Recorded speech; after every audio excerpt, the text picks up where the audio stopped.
I have always despised having my portrait painted. The very thought of sitting motionless for hours while some pretentious artist scrutinizes every line of my face has filled me with dread since childhood. Yet here I stand in October of 1784, in the portrait gallery of Whitford Manor, surrounded by dozens of painted ancestors whose eyes seem to mock my hypocrisy. Because tomorrow, she arrives. My name is Nathaniel Ashworth, and I am the 4th Marquess of Whitford. At 29 years of age, I have inherited not only this sprawling estate in the heart of the Cotswolds but also the weight of expectations that comes with such a title. The saber scar along my jaw, earned during my service in the American colonies, serves as a constant reminder of the battles I have fought and the men I have lost. Some wounds heal with time, others carve themselves permanently into your soul. The war changed me. When I returned to England 3 years ago, I found solace in these ancient walls, in the rolling hills that stretch beyond my windows, in the silence that allows me to forget the sounds of musket fire and dying men. London society holds no appeal for me now. The endless balls, the political machinations, the shallow conversations about nothing of consequence. I prefer the company of books, the management of my lands, and the peace that comes with solitude. But solitude, it seems, has its limits. My steward, Mr. Pemberton, has been increasingly insistent that I fulfill certain duties expected of my station. Chief among them, the commissioning of an official portrait to hang alongside my forefathers in this very gallery. For months, I resisted. What need did I have for such vanity? Then came the letter that changed everything. The correspondence arrived through intermediaries, as all delicate matters do. A renowned portrait artist, recently returned from studies in Italy, sought commissions among England's nobility. The work was said to be extraordinary, capturing not merely the physical likeness but the very essence of the subject. What the letter did not mention, what I discovered only through careful inquiry, was that this celebrated artist was a woman. Lady Cordelia Harrington. Even now, as I pace before the towering windows of my study, her name sends an inexplicable tremor through my chest. A widow, they said. A woman of gentle birth who had turned to painting not for pleasure but from necessity. Her late husband's gambling debts had left her nearly destitute, forcing her to transform a ladylike accomplishment into a means of survival. The scandal of it should have ended my interest immediately. Proper gentlemen do not sit for female artists, especially not unmarried ones. The intimacy required for such work, the hours spent in close quarters, the careful study of one's features and expressions, it goes against every rule of proper society. My mother, God rest her soul, would have fainted at the mere suggestion. Yet something in those carefully worded letters, something in the description of her work, stirred a curiosity I had thought long dead. Perhaps it was the very impropriety of it that appealed to me. After all, what did I care for society's rules? I had already withdrawn from their world, already chosen exile over participation. What harm could come from one more transgression? The arrangements were made with utmost discretion. Lady Harrington would arrive at Whitford Manor with her materials, ostensibly as a guest recovering from illness. The portrait sessions would be conducted in the North Tower, where the light was best and prying eyes were few. Only my most trusted servants knew the true nature of her visit. As the date approached, I found myself experiencing emotions I had not felt since before the war. Anticipation warred with anxiety. Excitement battled propriety. I caught myself checking my reflection in mirrors, wondering what this mysterious artist would see when she looked upon me. Would she notice the lines that sleepless nights had etched around my eyes? Would the scar repel her, or would she see it as merely another feature to capture in oils? The October wind rattles the windows now, carrying with it the scent of burning leaves and the promise of winter's approach. Tomorrow, she will cross my threshold, and I suspect that nothing will ever be quite the same. There is something terrifying about allowing another person to truly see you, to study your face with the intensity required for such work. But there is also something thrilling about it, something that awakens a part of me I thought the war had killed. I have ordered the North Tower prepared. Canvases and easels, brushes and paints, everything an artist might require has been arranged with military precision. The room faces north, as she requested, providing the steady, even light that painters prize above all else. A fire will be kept burning to ward off the autumn chill, and refreshments will be available at all times. My valet, Thomas, has laid out my finest clothes for tomorrow's first sitting. Deep blue coat with silver buttons, cream-colored waistcoat, perfectly tied cravat. I must look the part of a marquis, even if the entire endeavor flies in the face of what a marquis should do. The irony is not lost on me that I, who have shunned society's gaze, am about to submit to the most intense scrutiny of all. But perhaps that is precisely why this feels right. Lady Harrington is not society. She is an outsider, like myself. A person who has been forced by circumstances to forge her own path, regardless of what others might think. In that, we may be kindred spirits, even if we have never met. The grandfather clock in the hall chimes 9 times, and I realize I have been standing here for over an hour, lost in contemplation of what tomorrow might bring.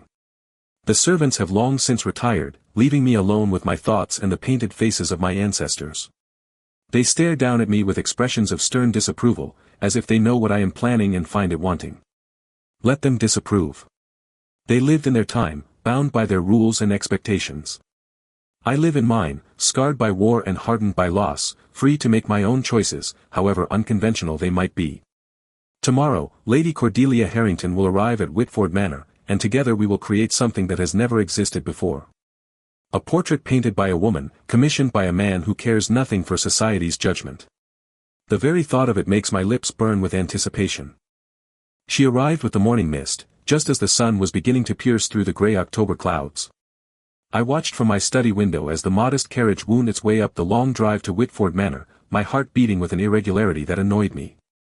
I am not a man given to nervousness, yet here I stood, adjusting my cravat for the 3rd time and questioning every decision that had led to this moment. When Thomas announced her arrival, I forced myself to wait a full 5 minutes before descending to the main hall. A gentleman does not appear overeager, regardless of the circumstances. But the moment I stepped into that vast space with its marble floors and soaring ceiling, all pretense of calm abandoned me. Lady Cordelia Harrington stood near the great fireplace, her traveling cloak still draped around her shoulders, and she was nothing like I had imagined. Where I had expected someone demure and apologetic, perhaps worn down by hardship, I found instead a woman who radiated quiet confidence. Her auburn hair caught the firelight, and when she turned to face me, her green eyes held a directness that was both unsettling and captivating. She was beautiful, certainly, but it was not the conventional beauty prized by society. There was something more complex in her features, something that spoke of intelligence and determination. Her hands, I noticed immediately, bore the telltale stains of paint beneath her gloves, and she made no attempt to hide them. Here was a woman who worked with her hands, who created beauty rather than simply possessing it. I approached her with what I hoped was appropriate formality, bowing slightly as I spoke. Lady Harrington, welcome to Whitford Manor. I trust your journey was comfortable. She curtsied in return, but there was something almost perfunctory about the gesture, as if she were going through the motions of politeness while her mind was elsewhere. When she spoke, her voice held a warmth that surprised me. Lord Whitford, thank you for receiving me. The journey was quite pleasant, actually. Your countryside is magnificent, especially at this time of year. As we exchanged these conventional pleasantries, I found myself studying her with the same intensity one imagined she would soon turn upon me. She was perhaps 26 years of age, with the poise that comes from good breeding but also something harder to define. There was a wariness in her eyes, as if she were constantly assessing potential threats or opportunities. I recognized it because I saw the same look in my own mirror each morning. Mrs. Hartwell, my housekeeper, appeared to escort Lady Harrington to her chambers, and I watched as they ascended the grand staircase together. Even in the simple traveling dress she wore, there was something about her bearing that commanded attention. She moved with purpose, taking in the details of her surroundings with an artist's eye. I caught her pausing to examine a particular painting on the landing, her head tilted in concentration, and I felt an unexpected surge of pride in my family's collection. The morning was spent in practical arrangements. Lady Harrington needed time to settle in and inspect the North Tower studio I had prepared for her work. I busied myself with estate matters, though I found concentration elusive. Every sound in the house seemed amplified, every footstep potentially hers. When luncheon was announced, I discovered she had declined to join me, preferring to take a simple meal in her room while she organized her materials. It was not until late afternoon that we met again, this time in the North Tower. I had climbed the narrow stone steps with growing trepidation, unsure of what to expect. The room had been transformed since morning. Easels stood at precise angles to catch the light, canvases of various sizes leaned against the walls, and an array of brushes and paints covered a large table. The scent of linseed oil and turpentine hung in the air, foreign yet oddly comforting. Lady Harrington stood before the tall windows, still as a statue, studying the quality of light. She had changed from her traveling dress into something more practical, a dark blue gown with sleeves that could be rolled back for work. Her hair was pinned up more severely, revealing the elegant line of her neck. When she heard my footsteps, she turned with a smile that was purely professional. "The light here is exceptional," she said without preamble. "You chose well, my lord. This northern exposure will give us exactly what we need." She gestured toward a chair positioned near the windows. "Shall we begin with some preliminary sketches? I find it helpful to capture several different angles before committing to canvas." I settled into the chair she indicated, suddenly aware of how awkward this was going to be. How does one sit naturally when being scrutinized so intently? How does one arrange one's features when someone is studying them with such professional detachment? I tried to adopt what I hoped was a dignified pose, but she immediately shook her head. "Please, my lord, try to relax. Forget that I am here, if you can. Think of something pleasant, something that brings you peace." Her voice was gentle but firm, the voice of someone accustomed to directing her subjects. "Tell me, what do you enjoy most about your estate?" It was a clever strategy, I realized. By engaging me in conversation, she could observe my natural expressions rather than the stiff formality I was displaying. I found myself describing the view from my study window, the way the morning sun touched the distant hills, the satisfaction of seeing my tenants' children playing in the village square. As I spoke, I could hear the soft scratching of charcoal on paper, though I tried not to look directly at her work. "You have kind eyes when you speak of your people," she observed, not looking up from her sketchpad. "There is genuine affection there. Many nobles see their tenants as merely sources of income." Her comment surprised me. It was far more personal than I had expected from what should have been a purely professional interaction. "I have seen too much death to take life lightly," I replied, then immediately wondered if I had revealed too much. She did look up then, her green eyes meeting mine with sudden intensity. "You served in the war." It was not a question. "I did. In the American colonies." I touched the scar along my jaw unconsciously. "Not all battles are fought for the right reasons, Lady Harrington. When you return home, you find yourself valuing different things." For a long moment, we simply looked at each other across the space of the studio. In her eyes, I saw something I had not expected, understanding. Not pity, not curiosity, but genuine comprehension. It occurred to me that she, too, had fought battles, though of a very different nature. "I lost my husband to gambling debts," she said quietly, returning to her sketching. "Not in war, but the devastation was complete nonetheless. When everything familiar is stripped away, you discover what truly matters." The admission hung between us like a bridge neither of us had expected to build. Here we were, two people scarred by loss, finding common ground in the most unlikely of circumstances. The professional distance I had expected was already beginning to blur, and we had known each other for mere hours. "These sketches are promising," she said after another period of comfortable silence. "Tomorrow we shall begin the actual portrait. I believe we can create something truly remarkable together." Something in the way she said "together" sent warmth coursing through my veins, a sensation I had not experienced in years. The second day brought with it a transformation I had not anticipated. Where yesterday had been about preliminary sketches and cautious conversation, today Cordelia approached her work with the focused intensity of a master craftsman. She had arrived in the North Tower before I did, and I found her already mixing colors on her palette, her movements precise and economical. "Good morning, my lord," she said without looking up from her preparations. "I hope you slept well. We have much work ahead of us today." I had not slept well, in fact. I had lain awake thinking about our conversation, about the unexpected connection that had sparked between us. But I merely nodded and took my position in the chair by the windows. The morning light was crisp and clear, autumn sunlight that seemed to make everything sharper, more defined. "I need you to turn your head slightly to the left," she instructed, stepping closer to adjust my position. Her fingers briefly touched my chin to guide the angle, and the contact sent an unexpected jolt through me. If she noticed my reaction, she gave no sign of it. "Perfect. Now, try to maintain that position while we talk." What followed were the most extraordinary hours I had experienced in years. As Cordelia worked, applying paint to canvas with swift, confident strokes, she drew me into conversation unlike any I had known. She asked not about my title or my estates, but about my thoughts, my observations, my opinions on matters of art and literature and philosophy.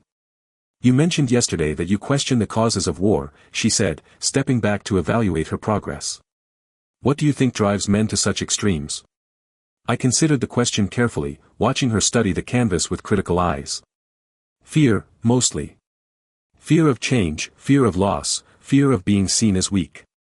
We tell ourselves we fight for noble causes, but often we fight simply because we are afraid of what will happen if we do not.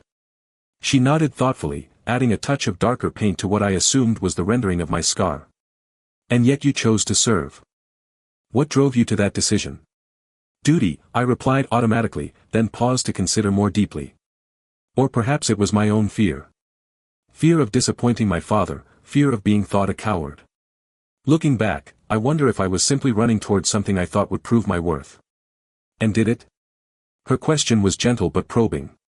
It proved many things, Lady Harrington, but worth was not among them. Worth, I have learned, cannot be proven in battle. It must be lived in quieter moments, in how we treat those who depend on us, in the choices we make when no one is watching. She smiled then, an expression of genuine warmth that transformed her entire face. You have grown wise from your experiences, my lord. Many men learn nothing from war except how to fight the next one. As the days passed, these painting sessions became the center of my existence. Each morning I would climb the stone steps to the North Tower with growing anticipation, eager not just for the progress on the portrait but for the conversations that would unfold. Cordelia had a gift for drawing out thoughts I had never spoken aloud, for making me examine beliefs I had never questioned.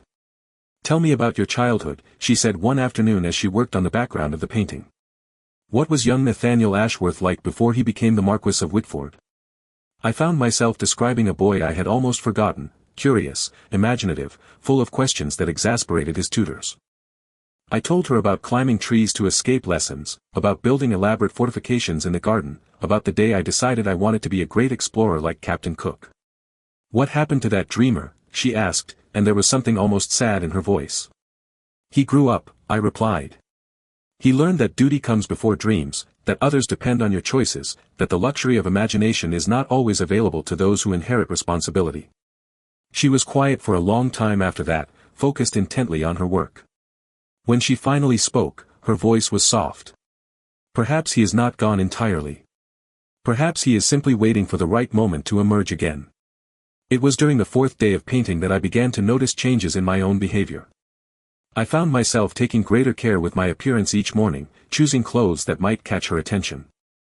I lingered longer in the studio after our sessions ended, reluctant to break the spell of intimacy that surrounded us when we were alone together. Most tellingly, I began to dread the weekends, when propriety required that our work be suspended. But it was not just my behavior that was changing. I caught Cordelia watching me when she thought I was not looking, her professional assessment softening into something more personal. Sometimes our eyes would meet across the studio, and she would blush slightly before returning to her work. The careful distance she had maintained in our first meeting was gradually dissolving. You have beautiful hands, she said one afternoon, apparently without thinking. Then she colored deeply, as if surprised by her own words. I mean, they are well formed for the portrait. Aristocratic hands often tell a story about their owner. I looked down at my hands, seeing them through her eyes. They were scarred from sword work, calloused from riding, marked by experience rather than softness. What story do mine tell? She set down her brush and moved closer, close enough that I could smell the faint scent of lavender in her hair. They tell of a man who has worked, who has fought, who has not been content to live a life of idle luxury. She hesitated, then added softly, they tell of strength tempered by gentleness. The moment stretched between us, charged with possibility. I had the sudden, overwhelming urge to reach out and touch her face, to trace the line of her cheek with one of those hands she had just praised. But propriety held me back, propriety and the knowledge that any misstep could destroy not just her reputation but her livelihood. It was during this same session that we received our first unwelcome visitor. Lord Reginald Blackwood arrived without warning, claiming to be making a social call but clearly motivated by curiosity about the carriage that had been seen on my estate. He was a man of 45 years, prosperous and ambitious, who had long coveted both my lands and my position in local society. When Thomas announced his arrival, Cordelia immediately began cleaning her brushes, understanding instinctively that discovery would be disastrous. I should retire to my room, she said quietly. No, I replied, surprising myself with the firmness of my response. You are my guest, and you have every right to be here. We will simply explain that you are recuperating from illness, as originally planned. But Lord Blackwood was not so easily deceived. His small, sharp eyes took in every detail of the studio, the easels, the paints, the canvas that Cordelia had hastily turned away from his view. When I introduced her as Lady Harrington, a family friend recovering her health in the country air, he smiled in a way that made my skin crawl. "How delightful to meet you, Lady Harrington," he said, his voice oily with false charm. "I do hope your recovery is proceeding well. If you enjoy stories of unexpected connections and forbidden attraction, please let me know in the comments where you're watching from." The tension in that studio was about to reach a breaking point that would change everything. The implications in Blackwood's tone were unmistakable, and I felt anger surge through me like a tide. But Cordelia handled the situation with remarkable composure, offering him a polite smile while maintaining her dignity. "Indeed, Lord Blackwood, the fresh air here has been most beneficial. Lord Whitford has been the perfect host." After Blackwood departed, making vague promises to call again soon, Cordelia and I stood in uncomfortable silence. The spell of our private world had been broken, replaced by the harsh reality of what others might think, might say, might do with whispered suspicions. "He knows," she said quietly, her face pale. "He may not have proof, but he suspects the truth." I moved closer to her, wanting desperately to offer comfort but uncertain how. "Let him suspect what he likes. He has no evidence of wrongdoing because there has been none." She looked at me then with an expression that was both grateful and infinitely sad. "Has there not? Are we truly innocent of wrongdoing, my lord? Can you honestly say that what passes between us is purely professional?" Her words hung in the air like a challenge, forcing me to confront feelings I had been trying to deny. The truth was that every moment spent in her company had become precious to me. The sound of her voice, the way she concentrated when working, the rare smile that lit up her entire face when something pleased her. I was falling in love with her, and she knew it as surely as I did. "Cordelia," I began, using her given name for the first time. The intimacy of it sent a shiver through both of us. "What I feel for you cannot be contained within the bounds of mere professional courtesy. You must know that." She turned away from me, moving to the window where the afternoon light was beginning to fade. "What I know is that such feelings are dangerous for both of us. I am here to paint your portrait, nothing more. When it is finished, I will leave, and you will marry some appropriate young lady of good family. That is how these stories end in the real world." Her words stung because they carried the weight of truth. Men of my station did not marry impoverished widows who worked for their living, no matter how talented or beautiful they might be.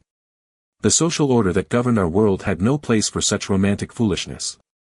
Yet standing there, watching her silhouette against the dying light, I found myself caring less and less about social order.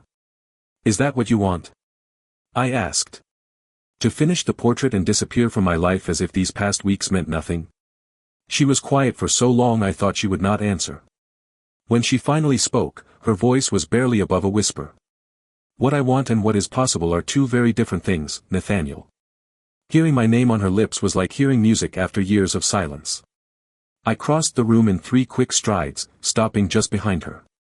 Close enough to feel the warmth radiating from her body, close enough to see the rapid rise and fall of her breathing.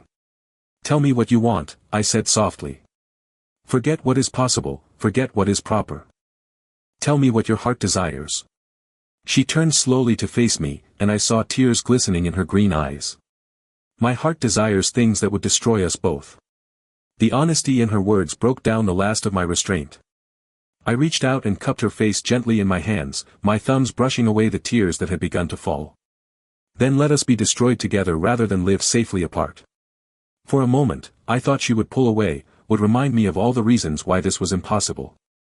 Instead, she leaned into my touch, her eyes closing as if in surrender. "Nathaniel, you do not understand what you are saying. If we continue down this path, there will be no turning back." "I do not want to turn back," I replied, my voice rough with emotion. "I want to move forward, wherever that might lead." Before she could protest further, I lowered my head and kissed her. It was gentle at first, tentative, giving her the chance to refuse. But when she did not pull away, when instead she melted against me with a soft sigh, the kiss deepened into something desperate and hungry. When we finally broke apart, both breathing hard, she rested her forehead against mine. "This is madness," she whispered. Then I choose madness over sanity, I replied, and kissed her again. The next few days passed in a haze of stolen moments and growing intimacy. Our painting sessions continued, but now they were charged with an undercurrent of desire that made concentration nearly impossible. Every accidental touch, every shared glance, every whispered conversation added fuel to the fire that burned between us. It was during this time that Blackwood returned, this time with the local vicar in tow. Reverend Pembridge was a stern man of rigid principles who had served our parish for over 20 years. His presence, combined with Blackwood's obvious satisfaction, told me that my worst fears were about to be realized.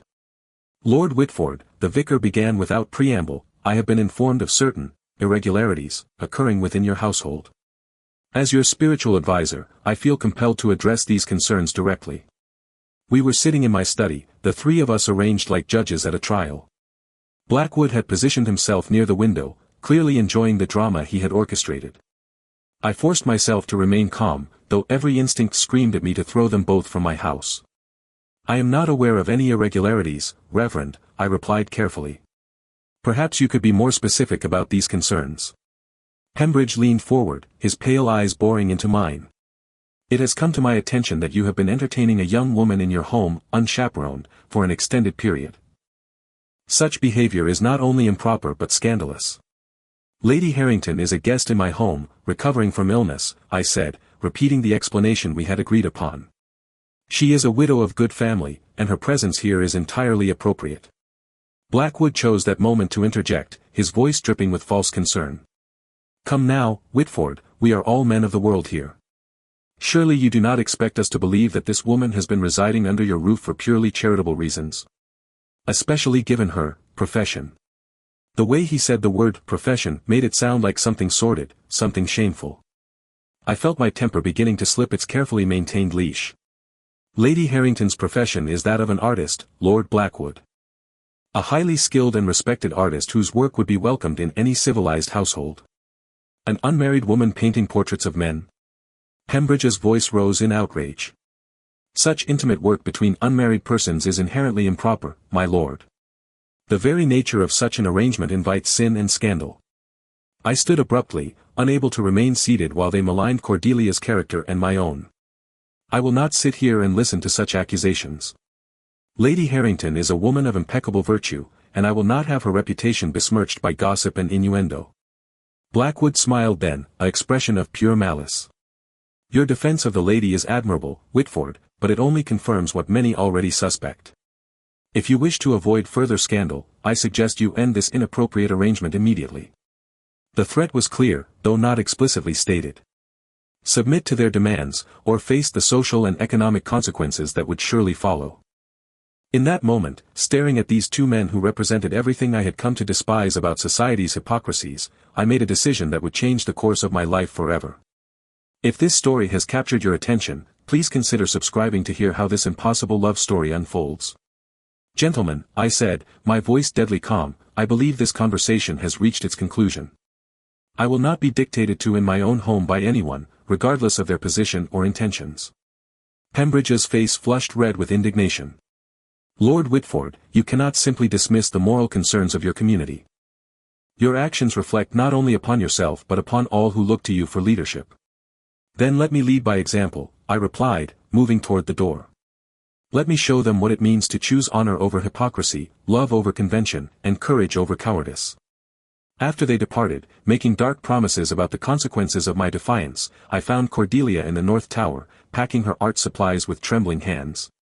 She had clearly overheard enough of the confrontation to understand what had transpired. "I should never have come here," she said without looking at me. "I have brought scandal upon your house and shame upon myself. It would be best if I left immediately." I crossed the room and gently took the brush she was wrapping from her hands. "The only shame would be in allowing their threats to drive us apart. I will not let fear dictate my choices, Cordelia. Not again." She looked up at me then, her eyes bright with unshed tears. "You do not understand what you are risking.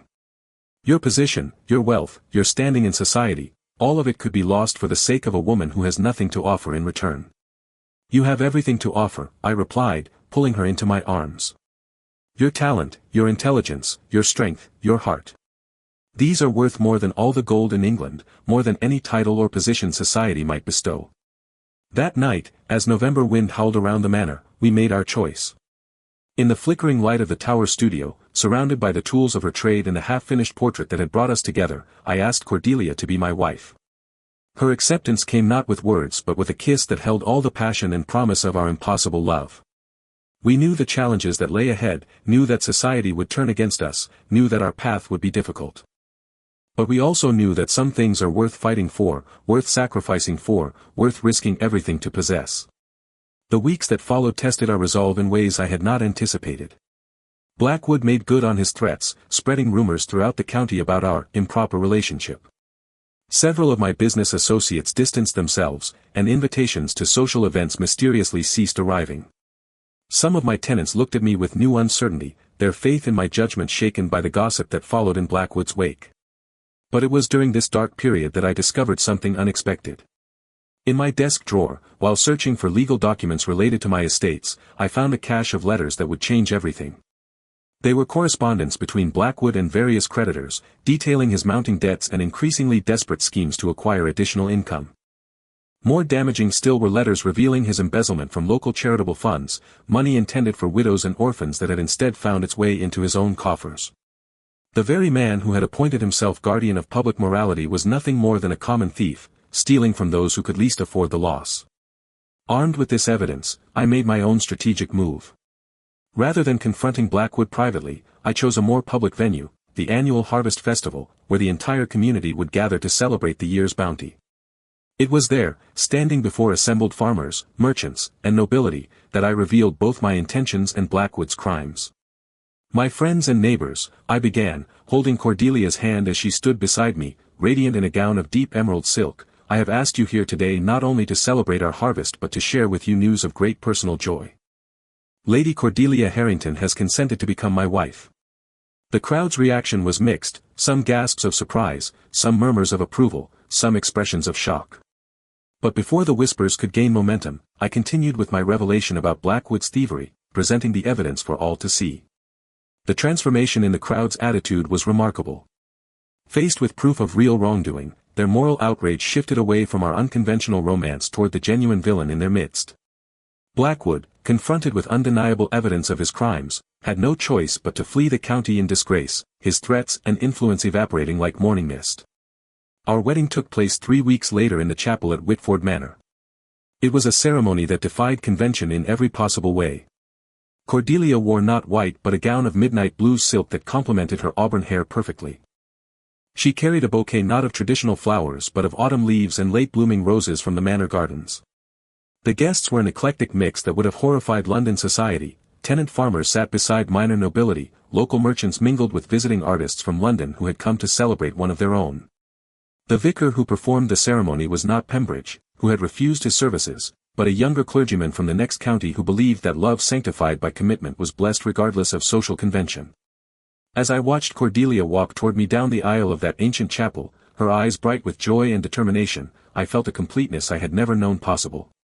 Here was a woman who had chosen to bind her fate to mine not for wealth or position but for love alone.